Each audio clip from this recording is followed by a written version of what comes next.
Namo Venkatesaya. Welcome to Meena Tirumala updates. ఈ రోజు ఈ వీడియోలో తిరుమల స్వామివారి దర్శనం వివరాలు, ఇంకా ప్రతిరోజు ఎస్ఎస్డి మరియు దివ్య దర్శన టోకెన్స్ ఎన్ని గంటలకు ఇస్తున్నారు, ఎన్ని గంటలకు అయిపోతున్నాయి, అలాగే టీటీడీ వారి లేటెస్ట్ అప్డేట్స్, ఇలాంటి విషయాలు మీకు ఈ వీడియోలో తెలియజేస్తానండి.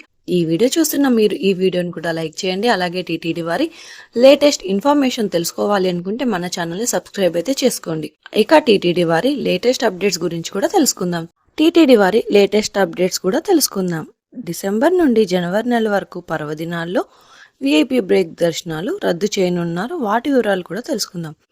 డిసెంబర్ నెల నుండి 2026 జనవరి నెల వరకు శ్రీవారి ఆలయంలో నిర్వహించు పలు పర్వదినాల నేపథ్యంలో విఐపి బ్రేక్ దర్శనాలను ఆయా రోజుల్లో టీటీడీ వారు రద్దు చేయడం జరిగింది.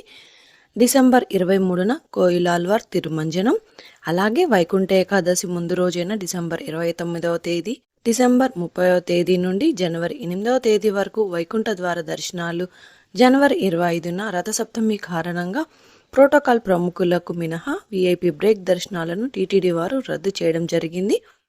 పైన తెలిపిన రోజులకు ముందు రోజు విఐపి బ్రేక్ దర్శనాలకు సంబంధించిన రికమెండెడ్ లెటర్స్ అయితే తీసుకోరు. ఈ విషయాన్ని అయితే శ్రీవారి భక్తులు గమనించగలరు. ఇప్పుడు టోకెన్స్ వివరాలు అయితే తెలుసుకుందాం.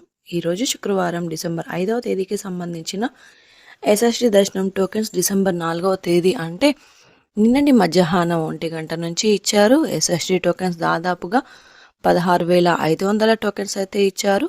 ప్రతిరోజు కూడా ఈ టోకెన్స్ కోటా పూర్తయ్యేంత వరకు ఇస్తారండి. అలాగే శ్రీవారి మెట్టుదారి టోకెన్స్ కూడా అలిపిరి వద్ద ఉన్న భూదేవి కాంప్లెక్స్లలో మాత్రమే ఇచ్చారు. శ్రీవారి మెట్టు నడకదారి భక్తులకు కూడా నిన్నటి మధ్యాహ్నం 1 గంట నుంచి తిరుపతిలోని భూదేవి కాంప్లెక్స్లలో టోకెన్స్ అయితే ఇచ్చారండి.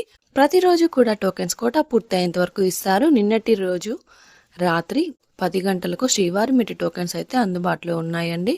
ప్రస్తుతం మధ్యాహ్నం 1 గంట లేదా 2 గంటల లోపు టోకెన్స్ ఎప్పుడైనా తీసుకోవచ్చు. శ్రీవారి భక్తులు ఈ విషయాన్ని అయితే గమనించగలరు. ఇక ఎస్ఎస్డి టోకెన్స్ తీసుకోవాలి అంటే తిరుపతిలోని రైల్వే స్టేషన్ ఎదురుగా విష్ణు నివాసం, అలాగే బస్టాండ్ వద్ద శ్రీనివాసం కాంప్లెక్స్, అలాగే అలిపిరి వద్ద భూదేవి కాంప్లెక్స్, ఈ 3 ప్రాంతాలలో ఎక్కడైనా మీరు ఆధార్ కార్డ్ చూపించి టోకెన్స్ అయితే తీసుకోవచ్చు. ఇప్పుడు దర్శన వివరాలు కూడా తెలుసుకుందామండి. నిన్నటి రోజున గురువారం రోజున శ్రీవారిని 51,082 మంది శ్రీవారి భక్తులు స్వామివారిని దర్శనం చేసుకున్నారు.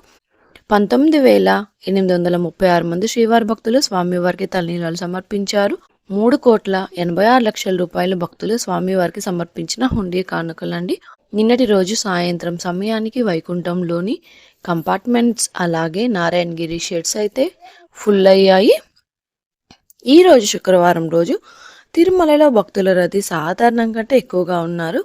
ఈ రోజు ఉదయం 5 గంటలకు వైకుంఠంలోని 31 కంపార్ట్మెంట్లలో మాత్రమే ఎలాంటి టోకెన్స్ మరియు టికెట్స్ లేని భక్తులు సర్వదర్శనం కోసం వెయిట్ చేస్తూ ఉన్నారు.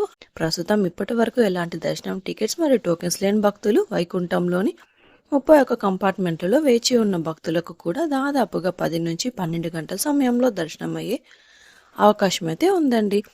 అలాగే ఈ రోజు శ్రీవారి సర్వదర్శనానికి అంటే ఎలాంటి దర్శనం టికెట్స్ మరియు టోకెన్స్ లేని భక్తుల కోసం క్యూ లైన్లో ఎంటర్ అయ్యే వారికి దాదాపుగా 12 గంటల నుంచి 15 గంటల సమయంలో దర్శనం అయ్యే అవకాశం అయితే ఉంది అండి. స్వామివారి దర్శనం కోసం వెళ్లే భక్తులను బట్టి దర్శన సమయాలలో అయితే మార్పులుంటాయి. కాబట్టి శ్రీవారి భక్తులు ఈ విషయాన్ని అయితే గమనించగలరు. ఇక ఎస్ఎస్డి మరియు దివ్య దర్శన టోకెన్స్ ఉన్న భక్తులకు సుమారుగా 3 నుంచి 6 గంటల సమయంలో దర్శనం అవ్వచ్చు. అలాగే ఈరోజు 300 రూపాయల స్పెషల్ ఎంట్రీ దర్శనం వారికి, అలాగే 500 రూపాయల విజువల్ సేవా దర్శనం టికెట్స్ ఉన్న వారికి 2 గంటల నుంచి 4 గంటల సమయంలో దర్శనం అయ్యే అవకాశం అయితే ఉంది అండి. ఈ వీడియో చూస్తున్న మీరు ఈ వీడియోని లైక్ చేయండి. ఈ రోజు శ్రీవారి సర్వదర్శనం అంటే ఎలాంటి దర్శనం టికెట్స్ మరియు టోకెన్స్ లేని భక్తులు దర్శనానికి వెళ్ళాలి అంటే వైకుంఠం 2 వద్ద ఉన్న క్యూ లైన్ నుంచి వెళ్లాల్సి ఉంటుంది. క్రౌడ్ ఎక్కువైతే కృష్ణతేజ వద్ద ఉన్న క్యూ లైన్ నుంచి ఎంటర్ అవ్వాల్సి ఉంటుంది. ఎస్ఎస్డి మరియు దివ్య దర్శన టోకెన్స్ ఉన్న భక్తులు మాత్రం ATGH సర్కిల్ వద్ద ఉన్న క్యూ లైన్ నుంచి ఎంటర్ అవ్వాల్సి ఉంటుంది. ఇక 300 రూపాయలు మరియు 500 రూపాయల దర్శన టికెట్స్ ఉన్న భక్తులు మాత్రం వైకుంఠం 1 ముందు ఉన్న క్యూ లైన్ నుంచి ఎంటర్ అయ్యి స్వామివారిని దర్శనం చేసుకోవాల్సి ఉంటుందండి. ఇంకా మీరు టీటీడీ వారి తాజా ఇన్ఫర్మేషన్ ఫాస్ట్గా తెలుసుకోవాలి అనుకుంటే మన వాట్సాప్ ఛానల్ కూడా ఫాలో అవ్వచ్చు. ఈ వాట్సాప్ లింకును ఈ వీడియో డిస్క్రిప్షన్లో అయితే ఇచ్చాను, చూసి ఫాలో అవ్వండి. ఈ వీడియో మీకు నచ్చినట్లయితే మీ ఫ్రెండ్స్ అండ్ ఫ్యామిలీ మెంబర్స్కి షేర్ చేయండి. మీరు ఈ వీడియోని ఎక్కువగా లైక్ చేస్తే శ్రీవారి భక్తులు ఇంకా ఎక్కువగా ఈ వీడియోని చూసి తిరుమల తాజా సమాచారాన్ని తెలుసుకునే అవకాశం ఉంటుంది. మీకు కూడా ఏదైనా సందేహాలు లేదా టీటీడీ అప్డేట్స్ గురించి తెలుసుకోవాలి అనుకుంటే కింద కామెంట్ చేయండి. మీ కామెంట్లకు సమాధానం ఇవ్వడానికైతే ప్రయత్నిస్తాను. ముందుగా మన ఛానల్ కూడా సబ్స్క్రైబ్ అయితే చేసుకోండి. ఈ వీడియోని లైక్ చేయండి మరియు ఈ వీడియోని షేర్ చేయండి. నెక్స్ట్ వీడియోలో టీటీడీ వారి తాజా సమాచారంతో మళ్ళీ కలుసుకుందాం. ఓం నమో వెంకటేశాయ.